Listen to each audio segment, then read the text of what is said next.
आज इस वीडियो में बात करेंगे कनेडियन एम्बेसी किसी भी एप्लीकेशन के डॉक्यूमेंट्स को किस तरह से वेरीफाई करती है और किस बात पर निर्भर करता है कि आपके जो डॉक्यूमेंट्स हैं वो जेन्युइन है या फिर फेक हैं। तो स्टार्ट करते हैं आज की ये वीडियो।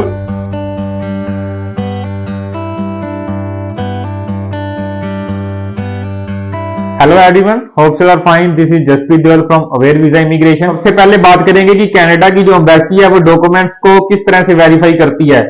जो भी डॉक्यूमेंट्स आपकी फाइल में लगे होते हैं वो डॉक्यूमेंट्स मेनली ईमेल या फिर फोन कॉल के द्वारा वेरीफाई होते हैं। ये डिपेंड करता है कि आपके जो डॉक्यूमेंट्स हैं वो किस तरह के हैं। फॉर एग्जांपल, अगर आपके जो डॉक्यूमेंट्स हैं वो फाइनेंशियल से रिलेटेड हैं, जैसे कि आपकी बैंक स्टेटमेंट है या फिर बैंक बैलेंस है, तो ये जो डॉक्यूमेंट है ये बैंक के द्वारा वेरीफाई एम्बेसी करती है। जिस भी बैंक के आपने फंड्स दिखाए हैं उस बैंक से एम्बेसी आपके डॉक्यूमेंट्स को वेरीफाई करेगी। ये जो वेरिफिकेशन है वो ईमेल के द्वारा भी हो सकती है और ये वेरिफिकेशन कॉल के द्वारा भी हो सकती है। आपका अकाउंट जिस भी ब्रांच में है, जरूरी नहीं है कि एम्बेसी वेरिफिकेशन उसी ब्रांच में भेजेगी। अगर आपका जो अकाउंट है वो किसी भी ब्रांच में है तो ये बात जरूरी नहीं है कि एम्बेसी वेरिफिकेशन उसी ब्रांच में भेजेगी जिस ब्रांच में आपका बैंक अकाउंट है। एम्बेसी जो वेरिफिकेशन है वो हेड ब्रांच में भी भेज सकती है। तो आपने इस बात को मन से निकाल देना है कि आपकी जो वेरिफिकेशन है उसी ब्रांच में जाएगी जिस भी ब्रांच में आपके जो फंड्स हैं। काफी बार ये भी देखा गया है कि काफी कंसल्टेंट स्टूडेंट्स या एप्लीकेंट्स को ये रिकमेंड करते हैं कि वो फाइल लगाने के बाद अपने जो फाइनेंशियल है उनको विड्रॉ कर लें, लेकिन काफी बार केप्स नोट्स में एप्लीकेंट्स को इस बात का रिफ्यूजल रीजन मिला है कि जब भी उन्होंने फाइल सबमिट की उसके बाद उनके जो फंड्स थे वो विड्रॉ हो गए। सो अगर आप भी ये कर रहे हैं तो कहीं ना कहीं आपका भी रिफ्यूजल का या फिर आपका भी बैन का जो रिस्क है वो जरूर रहेगा। ये जरूरी नहीं है कि हर स्टूडेंट की वेरिफिकेशन हो,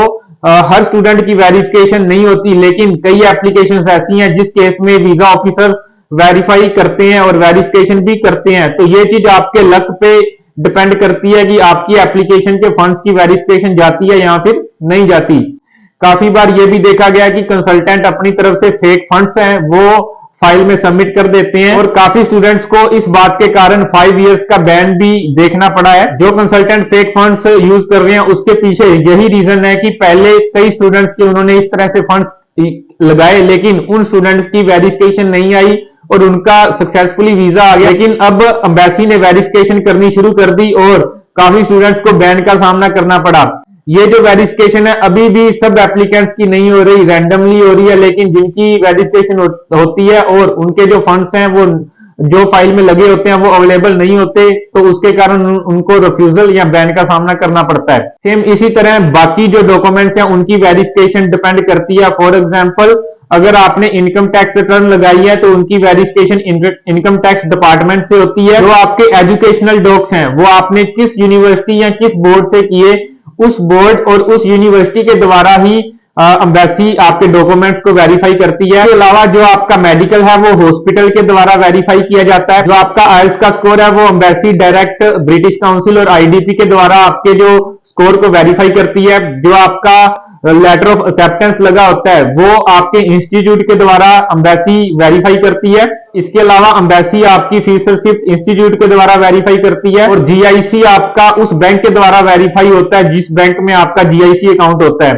तो आपने बिल्कुल भी ऐसा नहीं सोचना कि आप कुछ भी फेक एड ऑन करके अपना जो वीजा वो हासिल कर लोगे। एट प्रेजेंट एम्बेसी बहुत स्ट्रिक्ट है, आप भूलकर भी इस तरह की गलती मत करना, नहीं तो आपको भी 5 इयर्स का बैन है वो देखना पड़ेगा। एक चीज ये भी बहुत जरूरी है, जो भी डॉक्यूमेंट्स आप अपनी फर्स्ट एप्लीकेशन में लगाते हैं आप वही डॉक्यूमेंट्स अपनी नेक्स्ट एप्लीकेशन में भी सबमिट करो। फॉर एग्जांपल, अगर आपने 2017 में किसी भी वीजा के लिए एप्लीकेशन लगाई थी, चाहे वो वर्क वीजा, विजिटर वीजा या फिर कोई भी और वीजा आपने कनाडा में अप्लाई किया था, और अगेन आप 2020 में किसी और वीजा के लिए अप्लाई कर रहे हैं, एट दैट टाइम आपने 2017 से पहले जो भी डॉक्यूमेंट्स पिछली एप्लीकेशन में लगाए थे वो सेम लगाने हैं, जैसे कि आपके एजुकेशनल डॉक्स या फिर वर्क एक्सपीरियंस डॉक्स। लेकिन 2017 के बाद के जो डॉक्स हैं वो आप अपनी मर्जी से लगा सकते हैं। इसमें अगर आप 2017 से पहले वाले डॉक्स चेंज करने की ट्राई करोगे, अगेन आपको 5 इयर्स का बैन है वो एम्बेसी इशू करेगी, तो आपने भूल के भी ये मिस्टेक नहीं करनी। अब बात करेंगे एम्बेसी की निगाह में कौन से डॉक्यूमेंट्स फेक हैं और कौन से डॉक्यूमेंट उनकी निगाह में जेन्युइन है। एम्बेसी की निगाह में वो सभी डॉक्यूमेंट्स जेन्युइन है जिन भी डॉक्यूमेंट्स की एम्बेसी वेरिफिकेशन करे और उसकी जो वेरिफिकेशन है वो सक्सेसफुल हो जाए, और वो सारे डॉक्यूमेंट्स फेक हैं जिनकी भी एम्बेसी वेरिफिकेशन भेजेगी और उनको रिवर्ट नहीं आता या फिर उनकी जो वेरिफिकेशन नहीं हो पाती। फॉर एग्जांपल, अगर आपने किसी भी पार्टिकुलर यूनिवर्सिटी से जेन्युइन डिग्री की है और जब एम्बेसी उस यूनिवर्सिटी को आपकी डिग्री की वेरिफिकेशन के लिए ईमेल सेंड करती है या फिर कॉल करती है और आगे से आपकी जो यूनिवर्सिटी है एम्बेसी को वेरीफाई नहीं करती कि आपने वहां पे डिग्री की है, इसमें चाहे वो आपको एम्बेसी को रिप्लाई नहीं करती या फिर कुछ भी और, जैसे कि वो आगे से ये लिख दें कि उनके पास डाटा नहीं है, तो इस केस में एम्बेसी आपकी जेन्युइन डिग्री को भी फेक कंसीडर करेगी और आपके ऊपर इशू जरूर क्रिएट करेगी। और वहीं पे अगर आपने कहीं कोई भी डॉक्यूमेंट्स आप लगा रहे हो और वो कंप्लीटली वेरीफाइएबल हैं, तो एम्बेसी उन डॉक्यूमेंट्स को जेन्युइन कंसीडर करेगी। आप सोचो कि आप तो जेन्युइन चीज दे रहे हो लेकिन वो वेरीफाई नहीं हो पा रही, तो भी एम्बेसी आपके डॉक्यूमेंट्स को जेन्युइन कंसीडर करेगी।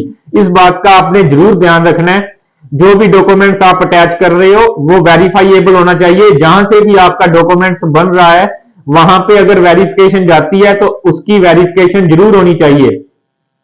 अगेन, वेरिफिकेशन सभी की नहीं आती लेकिन रैंडमली वेरिफिकेशन आती है, तो आपने जरूर अब इस चीज का ध्यान रखना है, नहीं तो आपको भी रिफ्यूजल या फिर 5 इयर्स का बैन का सामना करना पड़ेगा। कनाडा डॉक्यूमेंटेशन के मामले में बहुत स्ट्रिक्ट है। अगर कोई भी फ्रॉडलेंट डॉक्यूमेंट आपकी फाइल में पाया जाएगा, कनाडा आपको 10 डेज का टाइम देगा उस डॉक्यूमेंट की वेरिफिकेशन को करवाने का या फिर उसको जेन्युइन प्रूव करने का। अगर विद इन 10 डेज आप उस डॉक्यूमेंट की जेन्युइन वेरिफिकेशन नहीं करवा पाते, देन आपको 5 इयर्स का बैन जरूर आएगा, और ये बैन काफी स्टूडेंट को पहले भी आ चुका है एंड आपने इस बात का ध्यान जरूर रखना है। इसी तरह की यूजफुल इंफॉर्मेशन के लिए आप हमारा यूट्यूब का चैनल सब्सक्राइब कर सकते हैं। Thanks a lot.